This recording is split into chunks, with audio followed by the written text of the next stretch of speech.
Oh, It will be. yeah, we'll plug in. Okay, so everything I say can and will be held against me. And us too, to be clear. No, I'm used to it, but between the legislature and the school board, when I was on the school board, we filmed all the time too. I think we're one of the only communities where we didn't have a work session tonight, but we videotape our work sessions too. The county just started doing that last year. We've done it, I think, 7 years now. Yeah, so I'm sure, it's been so long. Sounds great. The menu, I'm sorry, I just went off the menu because it's so good. You have 54 seconds. Excellent. How many viewers do you get? Tens and tens of viewers. It is the coffee chili rubbed filet. Okay. Filet rubbed in coffee chili seasoning, seared topped with cherry pork glaze. Right here. It's so good. Hey, Norwood has a few good restaurants too. Yeah. The north side, yeah. Yeah. Yeah. Very good. Enough food talk. Do we know Lori's say that she is? She did say she would. Okay.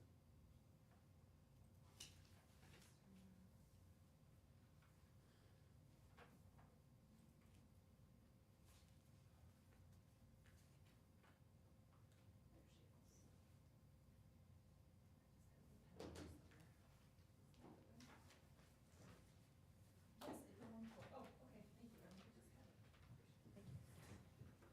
Sorry, it took me a second to register what we're asking for. All right, it is 7 o'clock. I'll call this meeting to order. Please join me in the Pledge of Allegiance. I pledge allegiance to the flag of the United States of America and to the republic for which it stands, one nation, under God, indivisible, with liberty and justice for all. All right, can I get a motion to approve the agenda? I'll make a motion to approve the agenda. Motion by Councilmember Pershman, Second? second by Councilmember Sayer. Any further discussion? Yep. Yes, yeah. Yep.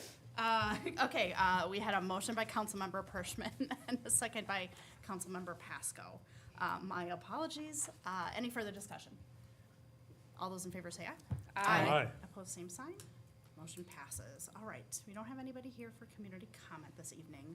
I do want to flip this a little bit because I think it would make sense to approve the consent agenda that has our legislative priorities in it before we start talking about our legislative priorities. So with that, can we skip ahead to item number 7? And can I get a motion to approve the consent agenda, please? I'll make a motion to approve the consent agenda. Now we have Councilmember Sayer with this motion. I'll second. Second by Councilmember Conrad. All those in favor, any further discussion? All those in favor say aye. Aye. Opposed, same sign. Motion passes. All right. Senator Grunhagen, welcome, come on up. So as I mentioned, we kind of wanted to do this just a little bit differently this year. We miss you. Speaking that? What's that? Am I supposed to speak into this? or- Yes, please. Okay. Is the green light on? Yeah, it's Okay.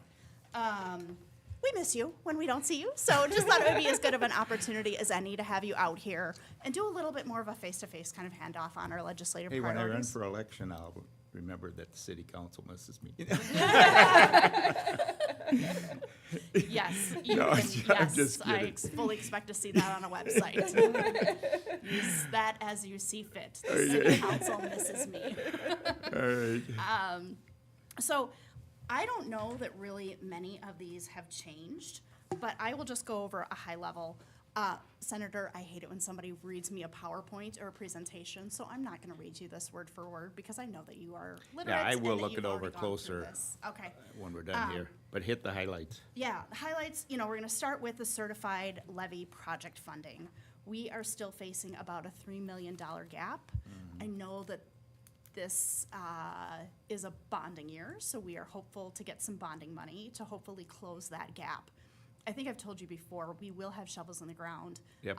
this summer, I think, because we do have some money already, and we're going to phase the project to make it work. But you know all the reasons why this is Yep. important to our community, protecting the downtown, not only from a life safety perspective, but also from a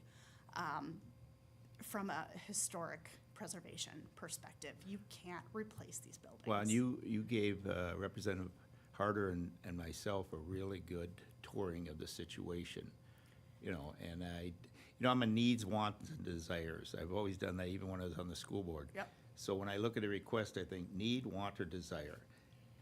Flooding is a need, Yep. okay? So I'm gonna advocate, well, you know that, I've Yep. advocated in the past for it. And, so I will do what I can. Should I make an additional comment, though? If you want. Yeah, because I have talked to the bonding chair, who I sit next to on the Labor Committee, and I have a good relationship with her. She's a DFL and Senator Pappas. And, you know, we got 6 million one time, so now we're asking for another 3 million. She's, you know, here's what happens with a bonding, you know, usually every other year. You usually have about 6 to 7 billion, maybe more, request, and the bonding is usually somewhere just under 1 billion or maybe 1.5 billion, okay? Depending on our bond rating, because we don't want to lose our AAA bond rating. So in talking with her, and I just talked with her briefly, she, you know, the response back was, well, we just gave them $6 million and we got all these other requests too. So I'm gonna see what I can squeeze out. I'll be advocating, and I'll be working with Representative Harder on that. I'm gonna see if Representative Harder would be able to get it in on the House side if I can't get too much on the Senate side. Okay. I just, you know, I've known Sandy for quite a while, and her response was not that enthusiastic. But, hey, Yeah. I will do whatever I can, and I'll certainly work with Representative Harder on this. I consider it to be a need. I don't want, you know, we looked at the levee and everything else, and the 100-year flood seems to come about every 10 years, right? Or every 3, but yeah. Yeah, you're every right. 3. Yeah. So I will definitely do what I can. Yeah. Okay, and you know me, we've worked before. And I will say that your mayor has, she hasn't irritated me, but she has kept my attention. No, I believe that to be a compliment. that is a so- compliment. We You, can go with the word persistent. well, and the wheel that gets squeaked gets oiled, okay? But you were one of my primary priorities. Of course, there's others in the district too, but we haven't met them all, but we have met quite a few. And I could really see the need here for Carver County. So again, I will be doing whatever I can, both with Representative Harder and also in the Senate. But I am being honest Yeah. about the initial response I got, And okay? that's what I appreciate. You've always been honest when we've had these conversations. I get it that it's a little bit of an uphill battle for what I will call like straight bonding. Also know that we kind of have our foot in the door for the flood mitigation grant program, but I think that that's a bonding measure to fund the DNR's program too. So it's my understanding, and I'm kind of saying this at a high level of how I understand it, but kind of once we get our foot in the door with those bond grant funds, that they like to see projects fully funded and not leave. Yeah, and that might be them an out there, additional so. wedge we could use. And that was, my other comment is, have you looked at alternatives? And I know you have in the past, and I'm sure you're doing it this time too. Yeah, oh, So anywhere you can scrape this stuff together, yep, do whatever you can, and I will do what I could possibly do, appreciate okay? that, appreciate that. Other priorities, support of local decision-making, we've talked about this before. Respectfully, we think we know our community the best, and I do things too. like building codes, you know, the one-size-fit-all legislation doesn't Should go I, over super well here. there's 2 proposals that we're looking at on property taxes. Should I comment on that at all? Yeah. Okay. 'cause Don't, I'd you li- don't have to ask me. This is not meant to be a two-way conversation. You're in charge, aren't you? I am. Maybe It it's, is- maybe it's 50 years of marriage, so I asked permission to talk. No. Your wife runs a different household than I run a meeting. Anyway, one is to cap property taxes, and county commissioners here too. You know, just to cap it at 3%, straight off the board.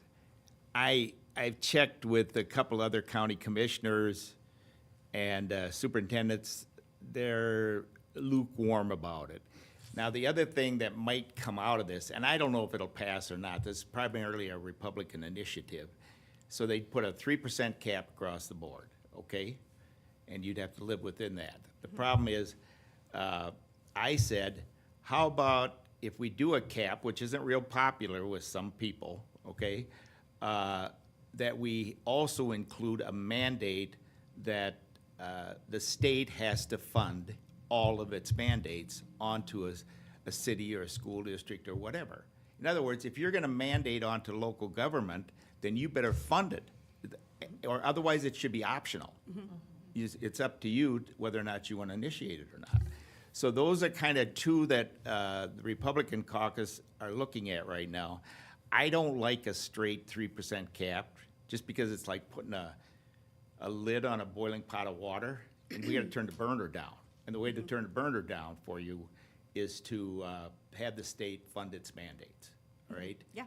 I mean, they're good at mandates, and I was on the school board for a long time. Yeah. They're not real good at providing the funding, Yeah. or just temporarily providing it, and then all of a sudden you're stuck with it, so. Yeah, I've got to tell you, like, if you're taking our temperature, if you're taking my temperature on that one, I will go back to that legislative priority of support of local decision-making.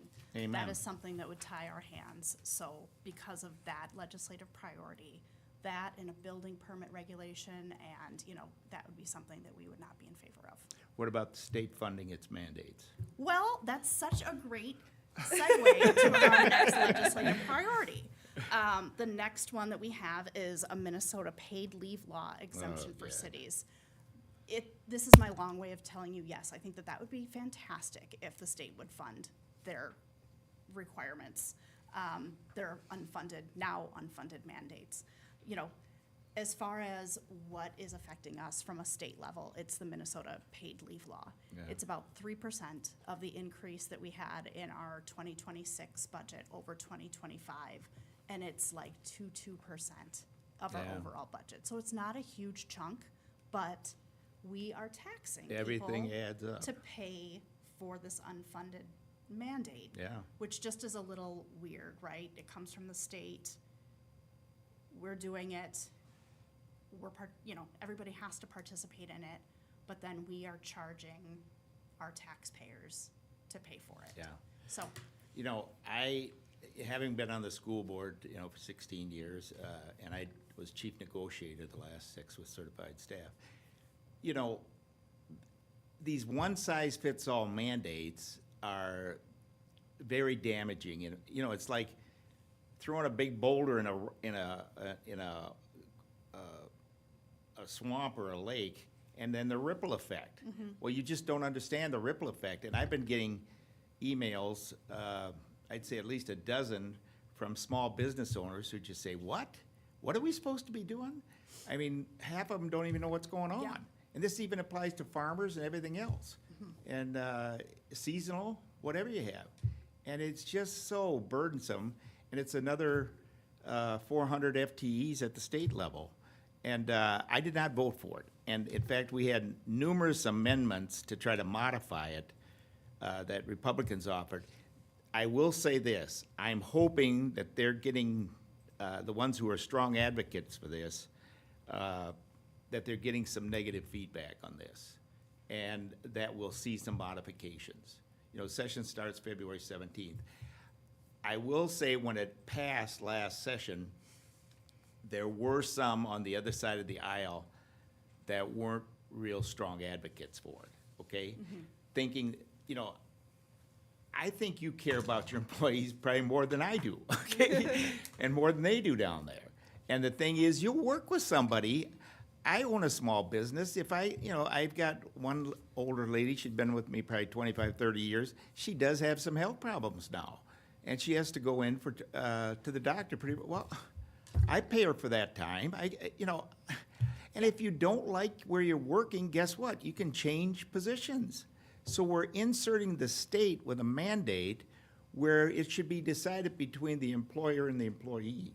The other thing that I really had a concern about is that, there's a civil lawsuit at $10,000 if you question the employee on, is this really accurate? And so I call it a trial lawyer full employment bill. No offense if there's any lawyers in the office. But it just, there was, anyway. Now, I think if I remember right, I just listened to the news before I came, and they said they had the assistant deed commissioner on there, and I think they got 16,000 applications already, because it is retroactive. And that's gonna cost, 12,000 was gonna cost us 85 million. So I'm sure we're up over 100 million if they approve all these. But so far, they've been approving about 70% of it, so. And again, I just think that an employer-employee can work things out 95% of the time. And if you're not happy with your employer, then switch jobs, okay? That's what I've done in the past, and, when I was an employee. And, I just think the state is, going over, you know, even my superintendent, I mean, totally, you can take about 20 weeks now if you put them both together, 20 weeks. Okay, in school, I talked to superintendent, you know, that's 5 months, okay? 4 weeks times 5 is 20 weeks. He said, I got a hard time getting subs for my classroom now.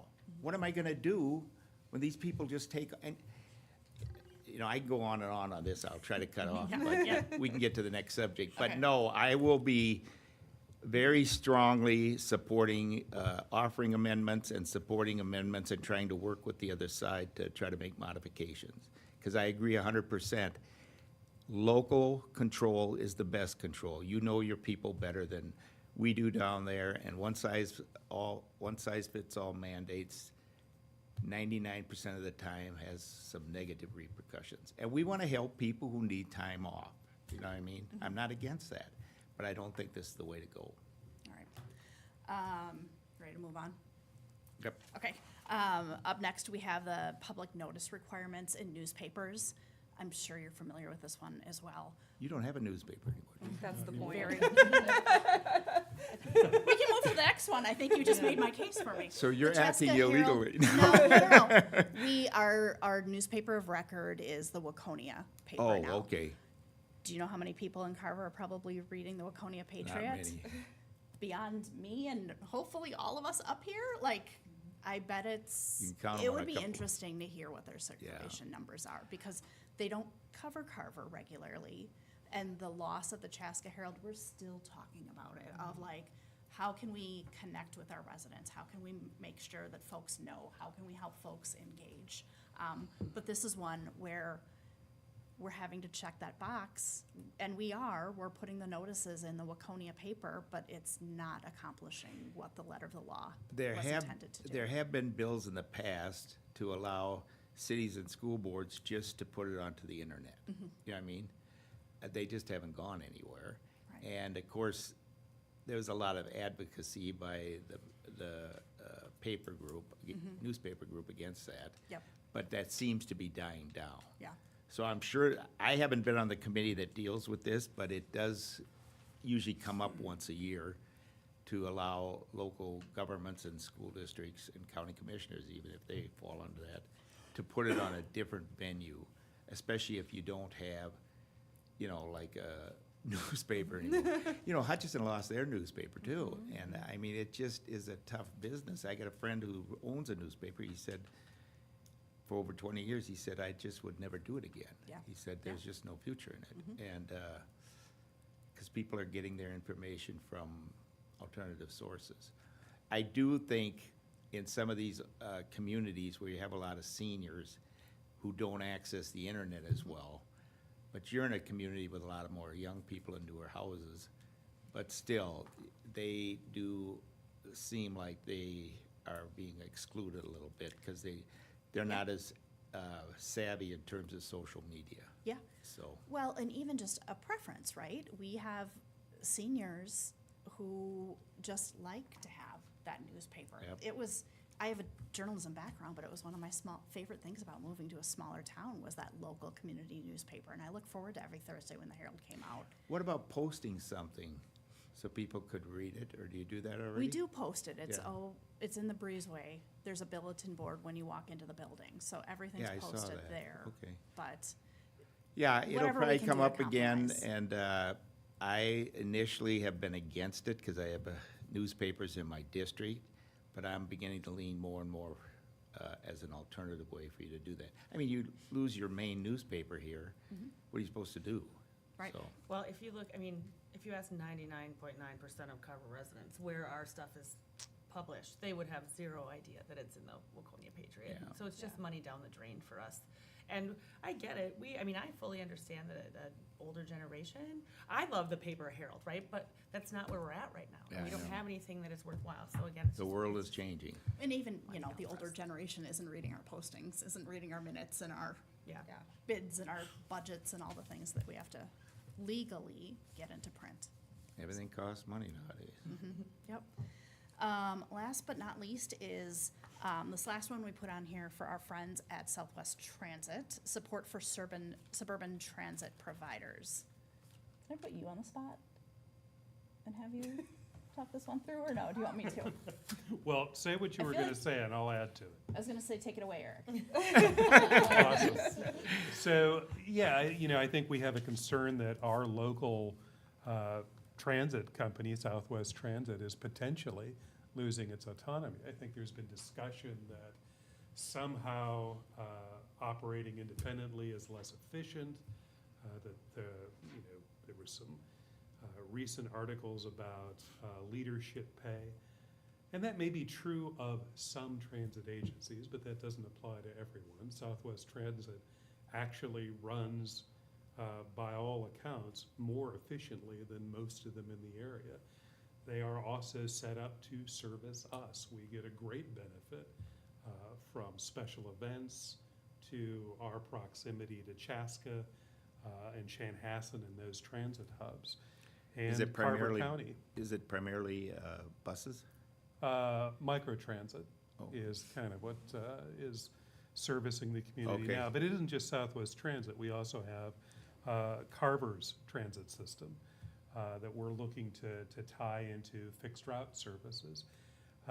So the worry is this, what seems to be an initiative to pull that all under Metro Transit.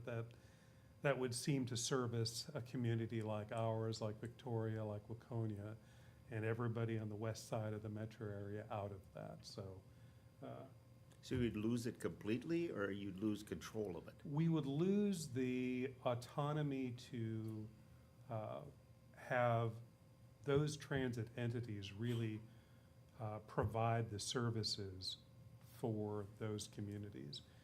We look closely, so I sit on the Southwest Transit Board. We look closely at what the communities need, like City of Carver.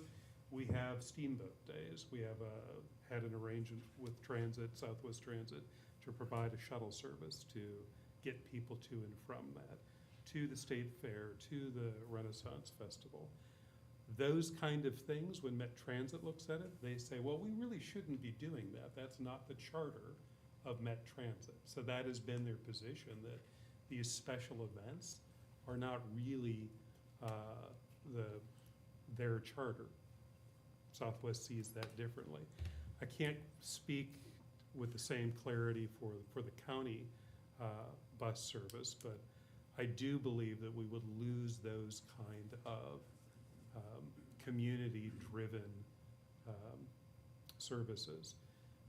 The latest thing now for Southwest is having a fixed route to the airport, an hourly service. So we had a challenge at the city level with microtransit, the city being able to support that. We've got to pay a portion of every microtransit route, every prime route. Now, a community member for Carver can park at Chaska, $5, can get to Eden Prairie, leave their car there for $5 a night, get to the airport on a fixed hourly schedule. It's a heck of a deal for people Yeah. going to the airport. I That's mean- an example of a specific community-driven need that, again, You'd lose. in the Met Transit view of public transportation is not really part of that mix. And that was driven by, And that's on here at the bottom, right? right, yeah. Support suburban transit providers. So So- your concern is you might lose control, right? That- Or influence. The entities that support local communities, like, the name of the Carver bus, Metro Mobility, sorry. Metro Mobility and Southwest Transit, their ability to tailor routes, to tailor the services based on the needs of the community, yeah, I think that would evaporate. I think we would see just a focus on the large fixed route service to and from Minneapolis, which there's a need for, and, you know, maybe a growing need in the future. But right now, the need has been focused on microtransit, special events, those things that actually get people to use Yeah. public transportation. So I'm not sure if that's the sentiment of the council, but that's, if anyone has anything else. No, so Eric is our all things transit guy, which is why I volleyed it over to him. Which is Thanks for your nice. help It's with nice that. you have somebody willing to take the lead on that. Yes, yeah. It's team sport up here. Yeah, if you know, how many of you get my email updates? Okay, 2 of you. Thank you. I'm signing up all city council and county commissioners and school board members in my district for my email updates. It's an excellent way that if you you know, I'm only on so many committees, and there's, you know, I think we had 4,000 bills introduced last year. So if you see something or hear from your, you know, League of Minnesota Cities or whatever, hey, here's a red flag, boy, send me that, because I still answer all my emails, and when it's somebody from my district, well, you know that, Courtney, when it's from my district, I pay attention, okay? Because that's important to me. Yep. And to get people a response, I try to be as truthful as I can on everything, on what the request is. But if you see something that's gonna infringe on this area, you know what I mean? Boy, send me a red flag. Right now, I'm not on the transportation committee, so I need a red flag so I can talk with other senators to see what we could block it or, Yeah, I Leave you appreciate more. that. Thank you. and even if you have something where you'd like to see some modifications so you have a little bit more control down here. Because again, I'm a local control person. That's what I like to see. Great. So. Love to hear that. Love to hear that. I don't know, do you guys have anything else on the legislative priorities that I'm missing? So, not that is missing, I just want to go back to the first priority, and that is our levy funding. The mayor and I have been to your office a couple of Yep. times, and I really appreciate And I appreciate you your coming down there. persistence Yep. in securing this. Something you said, though, worries me, and this is not coming from you, this is coming from a conversation you had, is why are these people in Carver asking for another $3 million? Why can't they just get it done with what we already gave them? And I worry that that is a sentiment when we aren't asking for more than what it takes to do the Complete the project. We just project. didn't get the full funding Right. the first time around. And the most expensive aspect of this isn't the 3 million we're asking for, it is if that continues, that can gets kicked down the road. Because I It's have gonna go never up heard higher. anyone from the city say, it's gonna be cheaper to do a project next year. No, So, it never is. so, thank you for your persistence, and, again, this isn't, I'll try and, the city saying, hey, well, Yep. we'd like to build a a trail theater along or this." something like Yeah. that, yeah. Yeah. It is what it takes to get Yeah. this done, and you I'll know try- too, in 2024, we got close, we were plugging holes. Yeah, I know. And it's fortunate that we had a pretty responsive city works crew that was out there Yeah. able to respond. I know you know this, I know you're fighting for us. It just, I don't want people to think that these folks in Carver just can't get it done. We just never got the funding we needed No, I the know. first time around. Again, I will do my best on that, and I'll work with Representative Harder also, who might, I've leaned pretty hard on the bonding chair on a couple issues, and, you know, again, I told you, her response seemed to be less enthusiastic. Now, people can change, but I do think I'm gonna try to lean on Representative Harder a little harder to See get what you it did there. in over there if I can't. And I'll try to get you at least a committee hearing, you know what I mean? So you Great. can make a presentation on it. Again, it'll be up to Sandy Pappas if that happens or not. And again, the reality is, it's usually just under $1 billion or $1.5 billion, and there's $7-8 billion worth of requests.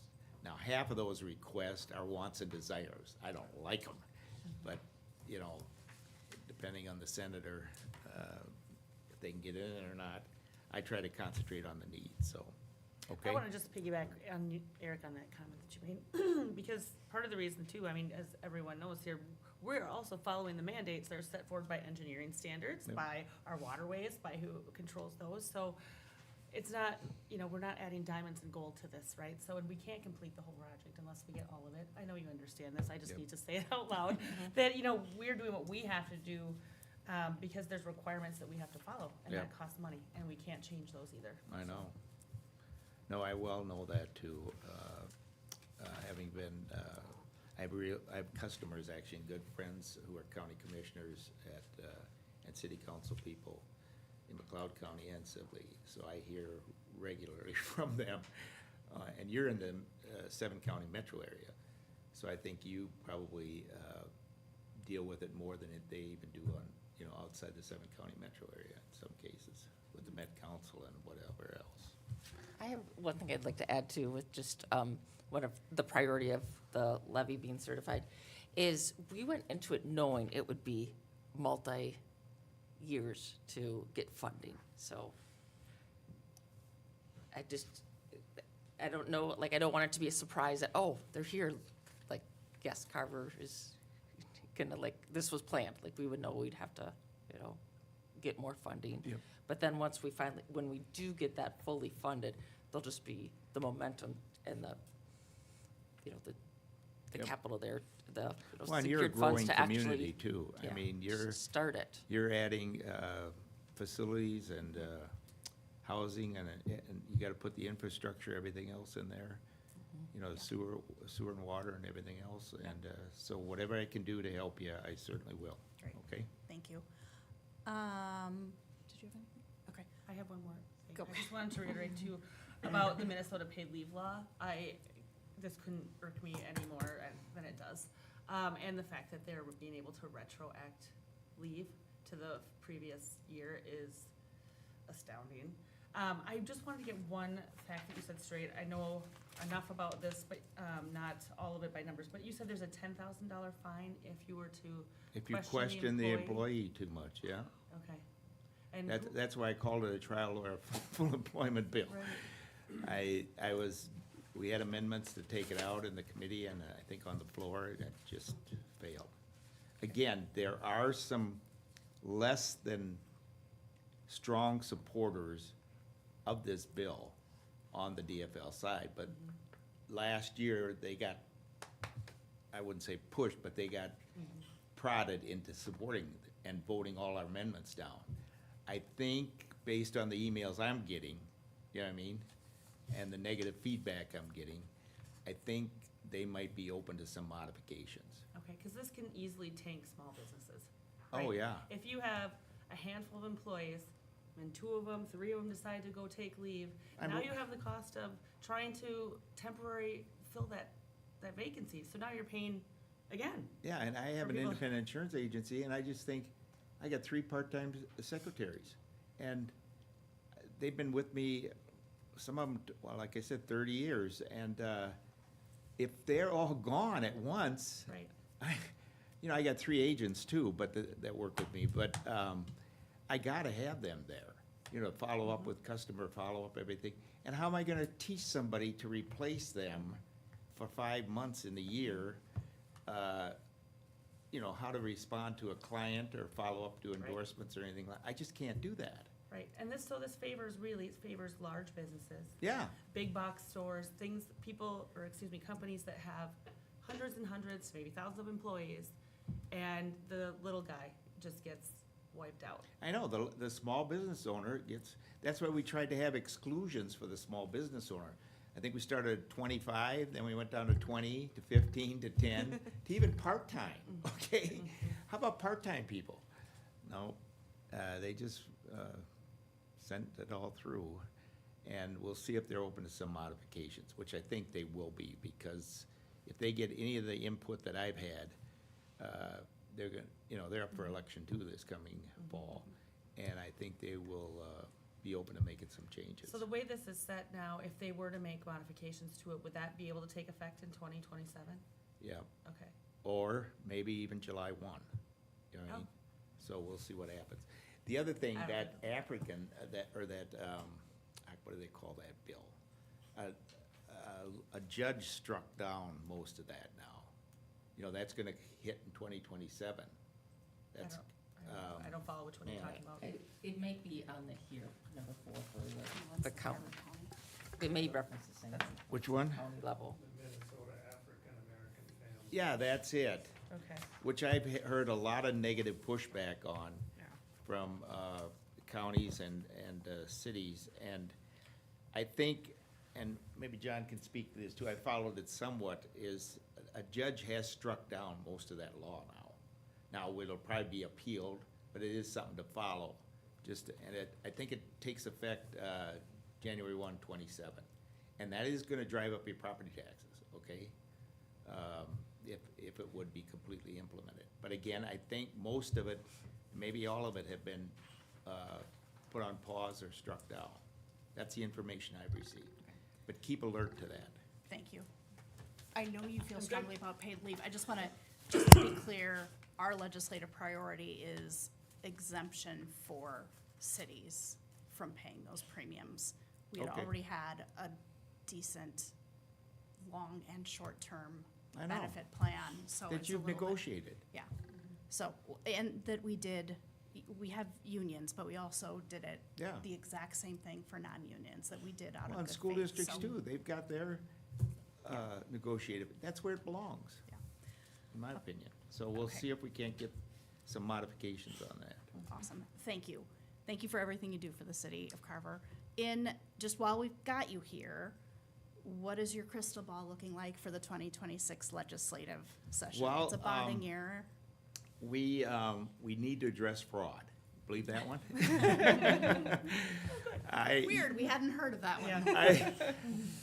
There's been a lot reported, okay? I do a video once a week. I've done about 4 of them since July on it, and it does seem to get worse and worse and worse. So, and one of the main things I'd say is that, it's not just the loss of the money. Now, some people say it's between 1 and 2 billion that's been verified, but there's been 9 billion stated, and even more possibly. But it's not only the loss of whatever money, right? Let's just say it was $1.5 billion, okay, that was verified. It sounds like it's a lot more than that. But what could we have done with that money? In other words, we could have secured our public and non-public schools. How many people, regardless of their political persuasion, don't want our children to be safe in the schools? I can't find anybody, right? And we could have used that money to secure our schools, and instead, it's buying properties and expensive cars and everything else according to published reports. So it definitely would be addressed. I'm hopeful it'll be on a bipartisan basis, and we really need to get control of this. And anyway, it's going to be one of the priorities of the session. It's gonna be a shorter session, February 17th to the end of May. It's gonna be a And, sprint, that's a couple weeks shorter, isn't it? Yeah, it is quite a bit shorter. And but it will be. The other thing I would just bring up on a positive note, politics tend to be negative a lot of times, at least the people involved in it are. But we are getting 212 done, okay, to 4 lanes all the way out to Glencoe. And I worked on that with Senator Scott Newman, who's retired now, whose place I took, for 9 years to get the funding on that. And I've met people in Glencoe who were on committees in the 60s, 70s, and 80s to get 212 to 4 lanes. And I even ran across a young person who said his grandpa was on a committee in the late 40s to get 212. So I'm all about taking turns, okay? But it was our turn, okay? And it was one of my number one priorities was to get that finished because for our businesses, our farms, and even for just general expansion, 212 needs to be 4 lanes. So I'm very thankful for that. And it was bipartisan, by the way. I have to give credit to Senator, or Representative Hornstein, Democrat. He was chair of the Transportation Committee that time. And when he negotiated with Senator Newman, I put a lot of pressure on Newman, get the funding for 212. So after the session, Representative Hornstein comes up to me and says, Glenn, you're gonna have to vote for this bill. I said, is there any, I'm not a light rail advocate, okay? It's a waste of money in my opinion, but Southwest, well, anyway, that's another story. But he said, you have to vote for this bill. I said, is there any money for light rail in there? He said, no. And there's money for 212? Yep. I said, I'll vote for the bill. So I did vote for it, and, but I worked, you know, people say, you know, you should have term limits. Well, I agree to that to a certain degree, but on the other hand, it took me 9 years of constant advocacy to finally get the funding to finish 212. And I know the meetings that were held down here, which I attended on a regular basis in Chaska, and everybody wanted 212 done. So, Yeah. but anyway, so that's a positive, Great, getting done, awesome. okay? All right, Thanks for the invite, thanks for what you do, and definitely, I'll try to sign you up for my email updates, and let me know if you see a red flag issue that you want me to address, or if you like something positive too. I like this bill, it would Okay. help us, I wanna know about that. awesome. Because it's too hard, it's hard to be on all the committees and know, you know what's going on in every one. That's why I do rely on constituents at times, like yourselves, to give me the heads up, Yeah. okay? Hey, now that you're speaking of emails, do you get our newsletter, the City of Carver's? I don't know if I do. Well, tomorrow you will. You got my email? I'm sure you do. You Do got I my, have your email? you You got called my me phone number. irritating. hey, God bless, happy New Thank Year. you. Thanks for coming. Really appreciate you taking the time. Yeah. Thank you. Yeah, thank you. All right, I gotta Commissioner. do a job, guys. Commissioner Fahey, you're up, and we're not gonna go line by line through the legislative priorities with you, cause I've heard it. it looked like you were an active listener. The only thing, you know, that I think bears repeating is just the support of local decision-making.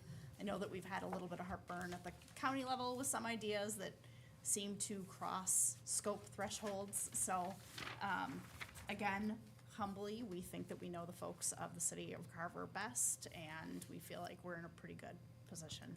All of that said, like, we truly appreciate your partnership and everything that you're doing for the community, so, I see that you brought your legislative priorities. Yes, is that okay? Yeah, you have the floor, go ahead. Okay. You guys are so respectful, we're very casual here at the city of Carver, so maybe not straight, Robert's Rules of Order as you might be used to, so go ahead. No, that's fine, Mayor. We put together our 2026 legislative priorities, and we had a breakfast in December where we invited all of the senators and the representatives for Carver County, and it was very well attended.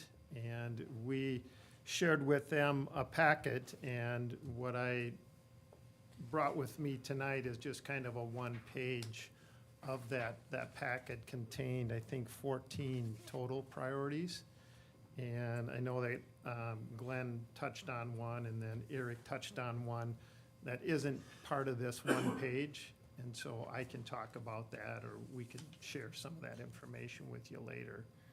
But basically, with the state and the federal legislative decisions that created just these unprecedented costs, to various counties, Carver County did approve a 2% property tax levy surcharge in December for the next 3 budget cycles. So we added that to our 6%, and so our total budget increase was 8% at the county.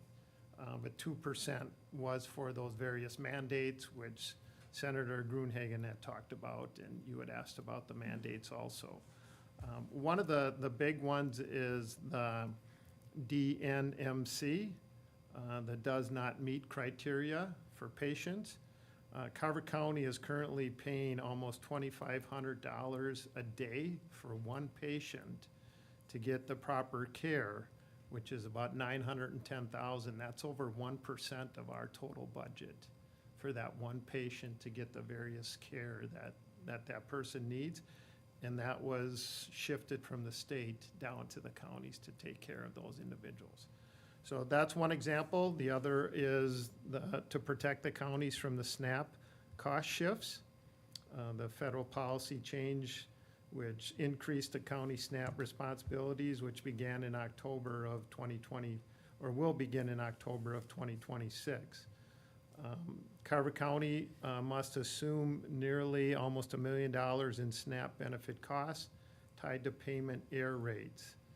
With those work requirements becoming effective in July of 2025, we've increased our administrative workload to roughly about $68,000 annually. So we're asking for legislation to be passed to modernize systems and direct the state to assume that cost share. The other one, and Senator Gruenhagen touched on it briefly, was that rollout of the Minnesota African American Family Preservation and Child Welfare Disproportionality Act. And as Glenn had stated, the judge and/or judges in courts now are starting to push back. And so we'll see if that all comes together in January of 2027. On the back side of the handout, the transportation funding, the transportation advancement account, the TAA, and then the Regional Transportation Sales and Use Tax, the RUST. They're funded by sales tax on auto repair parts and the new 50 cents delivery charge. And then the RSUT is funded by 0.75% sales tax on federal retail sales and uses in the various metropolitan areas. So the counties must use these funds, and I list the percentage there on what has to go where. And Carver County is expected to receive about $6.5 million in 2026. And this new revenue is critical to keep up with inflation and enhance multimodal transportation infrastructure. So going down to the bottom, what we really want to is figure out that cost share, is the percentages, and then the legislator should protect or increase the share of the RSUT going to all metropolitan counties accordingly. So that's kind of a summary of where we are with our legislative priorities. And this was a complete packet that we handed out at the breakfast, and I could get you a copy of all that if you wanted it. But the one that Eric was talking about was the opt-out for the transportation model.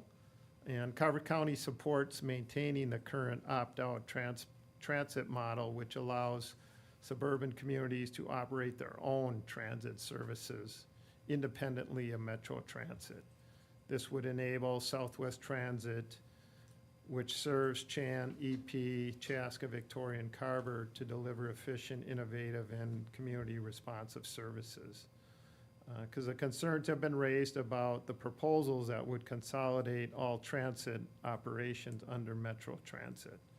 And so the county is asking to preserve that opt-out transit model, oppose any proposals that would eliminate suburban transit, and then support legislation that ensures a fair and equitable distribution of the regional sales tax revenues for all transit providers. If there's an emailable version of that, Yeah. I would love it. There will be. Okay. I'll have It's it, on their website Okay. too. Okay, awesome. yep, I'll have it sent out. Okay, great. And then the other piece that I handed out, or just gave you, was the most exciting thing to talk about in the winter is mosquitoes, because there aren't any. Finally. And that's just for your information only, and I do serve on the mosquito control Yeah. board also. We got this from our city staff today as well. We actually had them out probably about a year ago, because it was a ridiculously cold night, and they had the most interactive, Yeah. interesting, like, we were passing larvae around, like, it was a fascinating presentation. They did a really great job. And that was probably Alex Carlson. That sounds I right. think so. That sounds right. And I'll see him on Wednesday, and I can Tell them we were share him. wowed News and with it. impressed by his presentation. I just. Yeah. John, that 6.5 million, is that? Can I- standard? Sorry, for our tens and tens of viewers at home, can I have you come up a little closer to the Oh, microphone? sure, yeah. That 6.5 million you talked about, is that state or federal money or a combination? I think it's a combination, Glenn, of that transportation advancement account, and this is where we talk about it. Oh, okay. Because I want to make sure that you get whatever the state should be. Right. Part of that. I'll be advocating. I'm not on the transportation committee right now, but I'll make sure I'll advocate for the 6.5 or whatever proportion is for the state money out of that. Great. Okay? Yep, we appreciate it. Yeah, and I'd like one of those little booklets too. I happened to miss that meeting. Because Okay. I had an insurance client, an important one I had to meet with. This one has some of my Oh. scratches in it, but you can send- take it. Can I? Yeah. How much you want? All you have to do is read the notes and you'll get it. There's clip You'll notes get in it. there. All right. Awesome. Commissioner Fahey, I have to tell you, Whitney Schrader, she's a traffic engineer, was incredibly helpful. We had, our fire chief came in to our October meeting and talked about the intersection of County Road 11 and 44, Big Woods Boulevard. And he was like, yeah, it's just the weirdest thing in the last, I think he said like 2 weeks, they had 2 accidents that resulted in a total vehicle loss because of people crashing into each other up there. I think I saw another one and today. We reached out to Lyndon's team, he connected us with Whitney, and she, you know, that intersection isn't scheduled for a roundabout until 2028. You know, if you have 2 accidents in a row, it could be a coincidence, 3 times it's a pattern, right? And she was really proactive at taking a look at that. And those stop signs on 44 now have blinking, flashing red lights, so that hopefully it's a little bit more clear that there's a really active county road there that you're about to cross. So just a kudos to her and to share that with you, to let you know what a rock star she was and how great she was at helping us affect change. And that was County Road 11 and what was it? 44. 44. So it's Big Okay. Woods Boulevard. All right. I will pass it on. Thank you. All right, anything for Commissioner Fahey? Thank you for the update. Yeah, thank you for the update, thank you for coming, we appreciate everything that you do for the city of Carver. Well, I definitely enjoy it. And reach out to me. I know we've had many conversations, Courtney, and I do appreciate those and Yeah. definitely can help as much as I can. Awesome, appreciate it, thank you, thank Have you. a good night. You too, thank you. Thank you. Hey, hey. All right, let's see, we have no public hearings tonight, we already took care of the consent agenda, we have no business items, communications, no. All right, Eric, I got nothing. Lori, No updates? Christy, The HPC meeting for next week is canceled. Kayla. Happy New Year. Oh, you guys always go through this. I do have a few. Of course. Of course. Let's see, Brent forwarded you guys the clips today, but right before Christmas on December 22nd, I was interviewed by KSTP.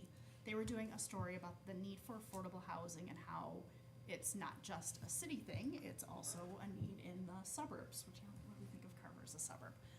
But Allison from the CDA reached out. They focused on interviewing the Met Council and kind of talking about their housing plans. but they set the story in Carver at Carver Oaks, which I jumped at the chance to help out with that interview, mostly because I wanted to see what the inside of Carver Oaks looks like. And it's coming together. It's still very much under construction, but it's going to be neat. So I posted some pictures on my Facebook page, but those stories aired on December 22nd, and Brent forwarded the clips to you guys today. On the consent agenda today, we had a generous donation from Scott Skaja. I think I'm saying his last name right. So thank you to him for his very generous donation to the HPC. It's that time of year. If you are interested in sitting up here and being part of helping make Carver an even better place to live, work, and play, we are looking for applicants for our commission. The HPC and the Planning Commission, those are due January 16th. That's a Friday evening.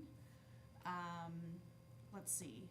I already shared the win, which that win at County Road 11 and County Road 44 feels like a huge win. It took a little bit, but every time I drive past and see those flashing lights, I think we will have a safer intersection until we can have almost a bulletproof intersection there with that roundabout, but that's going to be a couple more years. It also looks like we're headed for another win with the Great River Energy stuff. If you guys read your email, it looks like everybody is leaning a little bit towards, what is it called? Preferred Route B, which I hate jinxing myself, so I won't talk too much about it, but things look really, really promising for that. So with that, I would entertain a motion to adjourn.